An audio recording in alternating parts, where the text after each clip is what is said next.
बुलढाणा जिल्ह्यामध्ये गेल्या 2 दिवसांपासून पाऊस कोसळतोय। रात्रीही अतिवृष्टी झालेली आहे। सर्वाधिक फटका हा मोताळा तालुक्यातल्या शेतकऱ्यांना बसलाय। यावेळेस आव्हागाव शिवारातल्या शेतांना तर अक्षरशः तलावाचं स्वरूप आलंय।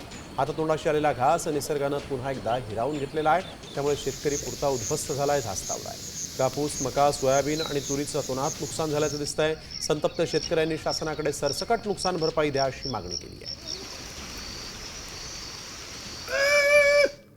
आता तोंडाशी आलेला घास हा आम्हा शेतकऱ्यांना घ्यायचा होता, तर निसर्गाच्या अवकृपेनं, शासनाच्या अवकृपेनं या ठिकाणी आमच्याकडे या अतिवृष्टीनं सगळं होत्याचं नव्हतं केलं आहे। तर शासनाने तात्काळ पंचनामा करून हेक्टरी 50,000 रुपये अनुदान आम्हाला द्यावं।